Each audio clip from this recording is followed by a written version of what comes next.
Hello, welcome back. This is day 3 of Financial Awareness Challenge and series of health insurance. ನಮ್ಮ mind set ಹೇಗಿರುತ್ತೆ ಅಂತಂದ್ರೆ, ನಾವು health insurance by ಮಾಡಬೇಕು ಅಂತ ಅಂದಾಗ ನಾನಿನ್ನು ಹೆಂಗಾಗಿದ್ದೀನಿ, ನಾನು ಹೆಲ್ದಿ ಆಗಿದ್ದೀನಿ ಅಥವಾ ನನಗೆ ಇವತ್ತು ಬೇಡ ಇದು ಅಂತ ನಾವಂತ ಅನ್ಕೋತಾ ಇರ್ತೀವಿ. ನೀವು ಯಂಗ್ ಅಂಡ್ ಹೆಲ್ದಿ ಆಗಿದ್ದಾಗಲೇ ನಿಮಗೆ ಹೆಲ್ತ್ ಇನ್ಶೂರೆನ್ಸ್ ಚೀಪ್ ಆಗಿ ಸಿಗುತ್ತೆ. ಇನ್ ಕೇಸ್ ನೀವು ಓಲ್ಡ್ ಆಗಿದ್ದೀರಾ ಅಥವಾ ಅನ್ಹೆಲ್ದಿ ಆಗಿದ್ದೀರಾ, ಸಿಕ್ ಆಗಿದ್ದೀರಾ ಅಥವಾ ಎಮರ್ಜೆನ್ಸಿ ಟೈಮಲ್ಲಿ ನೀವು ಬೇಕು ಅಂದ್ರೆ ತಗೊಳೋದಕ್ಕಾಗಲ್ಲ. ಇನ್ನೊಂದು it's most expensive when you need it the most.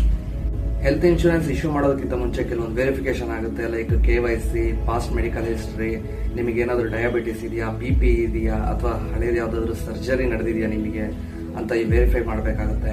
ಹಾಗೇನೆ ನಿಮಗೆ ಹ್ಯಾಬಿಟ್ ಚೆಕ್ ಮಾಡ್ತಾರೆ, ನಿಮಗೆ ಟೊಬ್ಯಾಕೋ ಹ್ಯಾಬಿಟ್ ಇದೆಯಾ ಅಥವಾ ಸ್ಮೋಕಿಂಗ್ ಹ್ಯಾಬಿಟ್ ಇದೆಯಾ, ಆಲ್ಕೋಹಾಲ್ ಹ್ಯಾಬಿಟ್ ಇದೆಯಾ, like this. And finally medical test ಆದ್ಮೇಲೆ ನಿಮಗೆ ಹೆಲ್ತ್ ಇನ್ಶೂರೆನ್ಸ್ ಇಶ್ಯೂ ಆಗೋದು.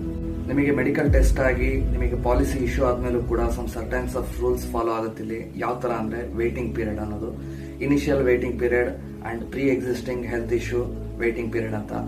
ಇನಿಷಿಯಲ್ ವೇಟಿಂಗ್ ಪೀರಿಯಡ್ ಅಲ್ಲಿ ಯಾವುದೇ ಹೊಸ ಪಾಲಿಸಿಗಳಿಗೆ ಫಸ್ಟ್ 30 ಡೇಸ್ ಕ್ಲೈಮ್ ಮಾಡ್ಕೊಳ್ಳೋದಕ್ಕಾಗಲ್ಲ except accident. Specific disease waiting period ಅಂತ ಇರುತ್ತೆ. ಇದರಲ್ಲಿ hernia, cataract, joint replacement, piles, ಇದಕ್ಕೆಲ್ಲ ಸ್ಪೆಸಿಫಿಕ್ ಆಗಿ ವೇಟಿಂಗ್ ಪೀರಿಯಡ್ ಅಂತ ಇರುತ್ತೆ. ಅದು ಕಂಪ್ಲೀಟ್ ಆದ್ಮೇಲೆ ನೀವು ಕ್ಲೈಮ್ ಮಾಡ್ಕೊಳ್ಳೋಕೆ ಆಗುತ್ತೆ. And one more, maternity waiting period. ಇದರಲ್ಲಿ 6 months ಇಂದ 3 years ತನಕ ವೇಟಿಂಗ್ ಪೀರಿಯಡ್ ಇರುತ್ತೆ. ಅದು ಕೂಡ ಕವರ್ ಆಗುತ್ತೆ after waiting period. And this is the reality.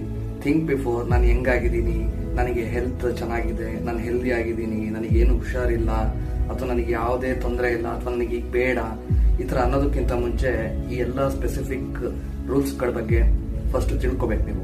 ಇನ್ನೂ ಹೆಚ್ಚಿಗೆ ಹೆಲ್ತ್ ಇನ್ಶೂರೆನ್ಸ್ ಬಗ್ಗೆ ನಿಮಗೆ ಡೀಟೇಲ್ಸ್ ಬೇಕು ಅನ್ನೋದಾದ್ರೆ ಫಾಲೋ iOS by ಅಭಿಷೇಕ್.